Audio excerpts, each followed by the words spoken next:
The body in the master bedroom had been dead for 6 hours, but at 2:17 a.m., the kitchen camera recorded him pouring himself a glass of milk.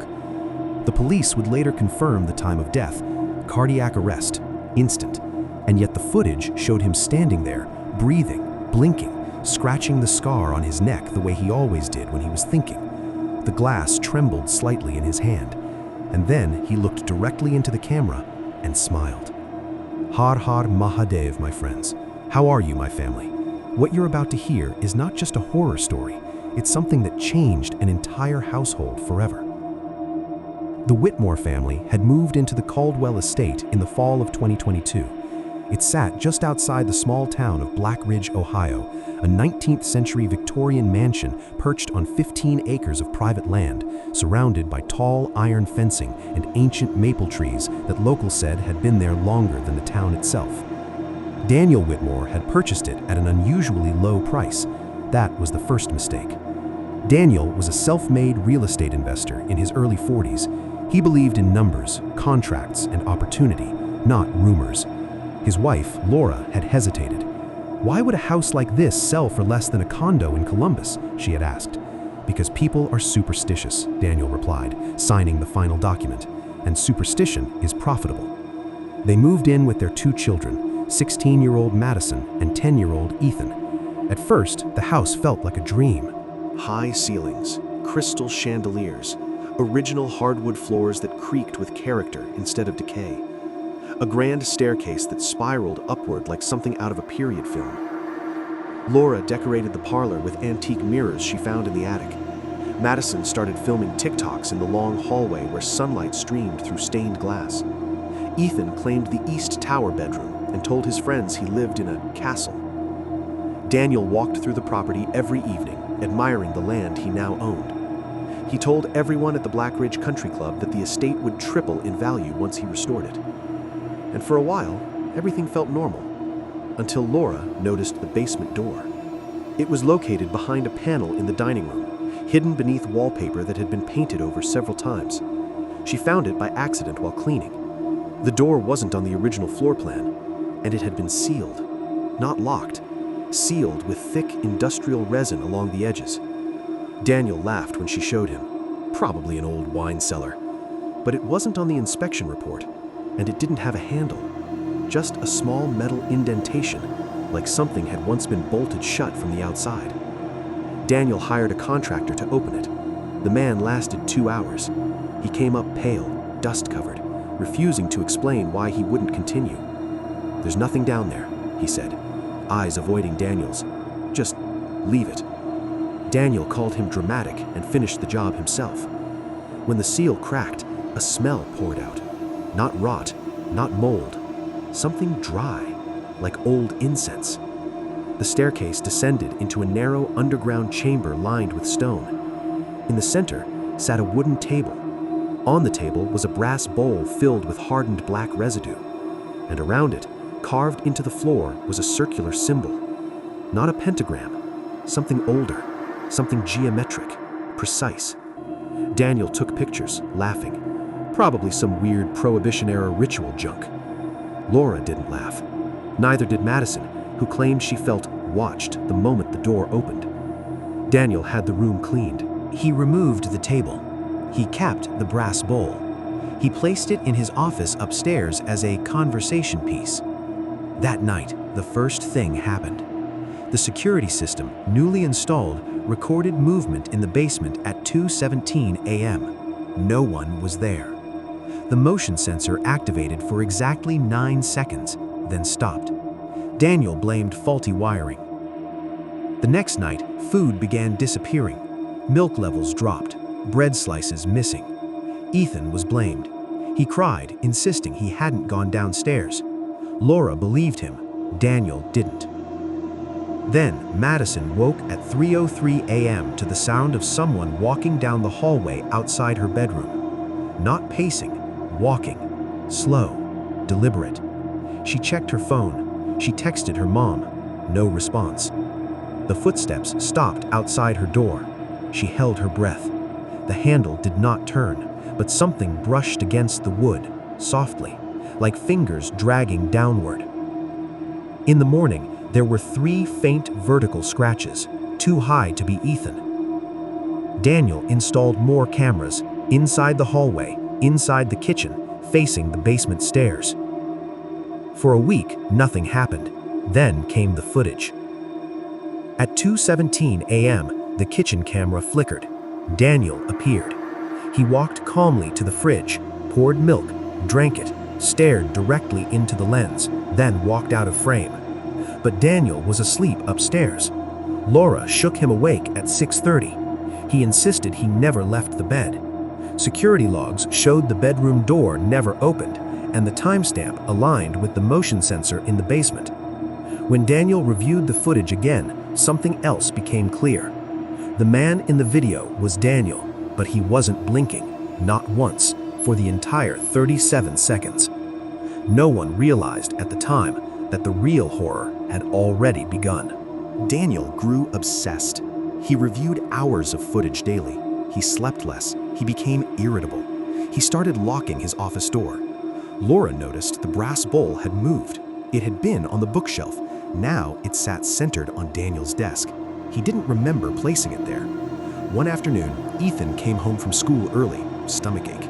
He walked into the house and found Daniel standing in the dining room, staring at the sealed basement door. Except it wasn't sealed anymore. The resin had cracked again, thin lines spreading outward, like something pressing from inside. "Dad?" Daniel didn't respond. He placed his palm flat against the door and whispered, "I know." Ethan ran upstairs. That night, Madison's mirror shattered. No impact, no sound of breaking. She woke to find the glass fragmented across her dresser, but still upright, like it had cracked internally. In the reflection, she later claimed she saw someone standing behind her, smiling. But when she turned, the room was empty. Laura finally insisted they call someone, not a priest, not yet, a historian. Blackridge had records dating back to the 1800s. The Caldwell estate had been owned by the same family for 5 generations until 1989, when the last Caldwell heir, Margaret Caldwell, was found dead in the basement. Official cause? Self-inflicted injury. Unofficial town rumor, ritual. Margaret had been wealthy, but the family fortune had begun declining in the 1960s. Businesses failed, investments collapsed.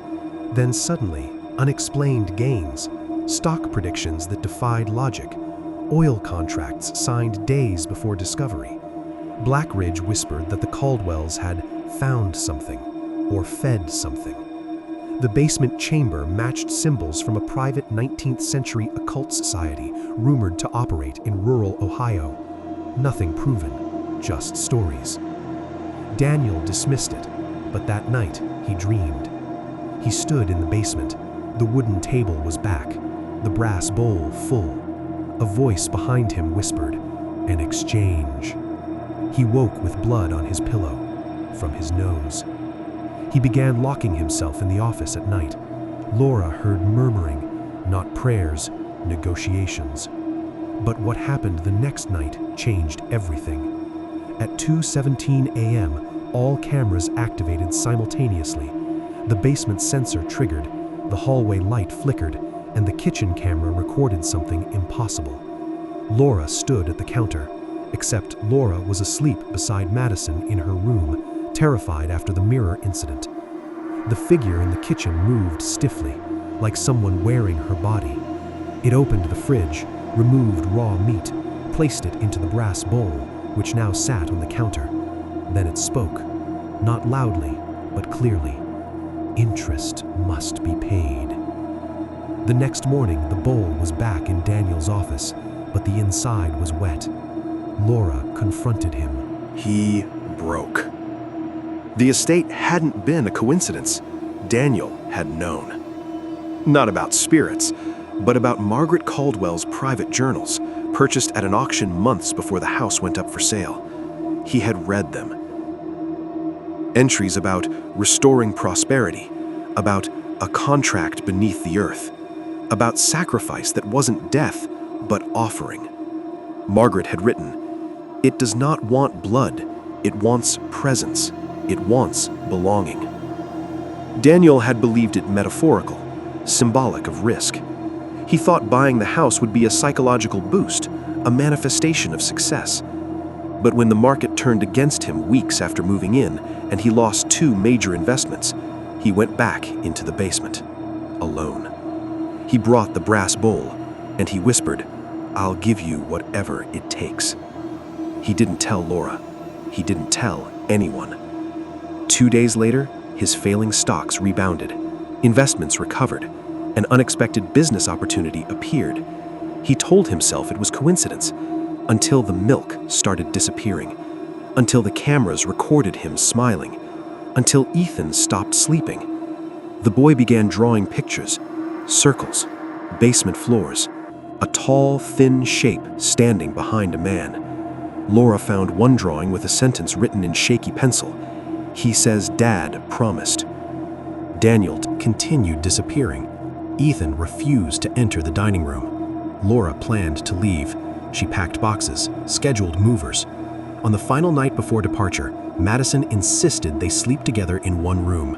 At 2:17 a.m., the basement door opened on its own. The resin cracked completely from inside.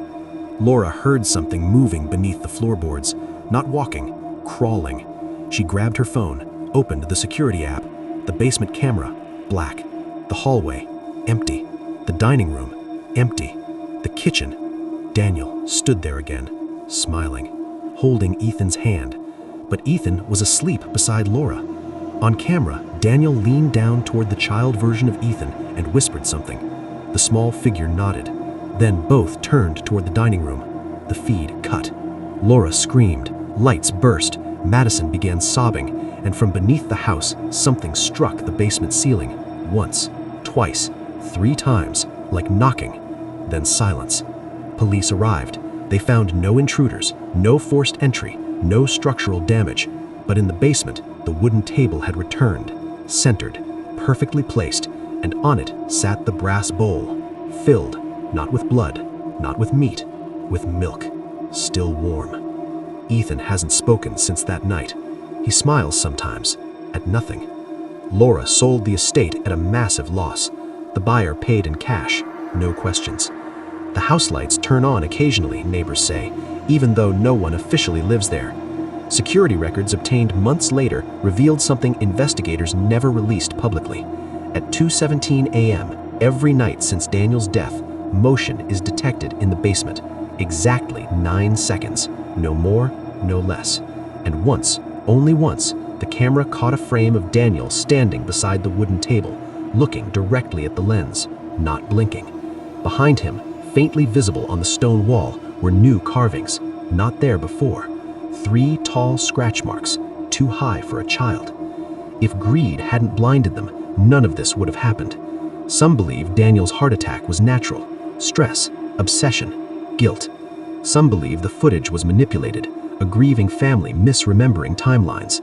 But one detail still divides Blackridge. In Margaret Caldwell's final journal entry, the page Daniel had bookmarked, a sentence appears written in different ink. It always returns the favor, but it chooses who stays. Daniel stayed. Ethan survived. Laura left. But sometimes, in interviews years later, Laura admits something she cannot explain. On the night they moved out, as she locked the front door for the last time, she heard Daniel's voice from inside, soft, calm, satisfied, paid in full. And even today, no one stays in that house after sunset. If you believe something was truly living in that house, share this story with someone who should never step into a place like that. And if you want to hear more terrifying true incidents, subscribe to this channel, because the next one may be even darker. And before you go, I want to say something from my heart. I'm just a village girl from India sharing stories from my side of the world. If you ever visit India, tell me in the comments. I would truly love to reply. My village is peaceful and full of nature, so different from the dark places we talk about here. India is beautiful, and you are always welcome here. Take care of your homes, and be careful what you promise in the dark.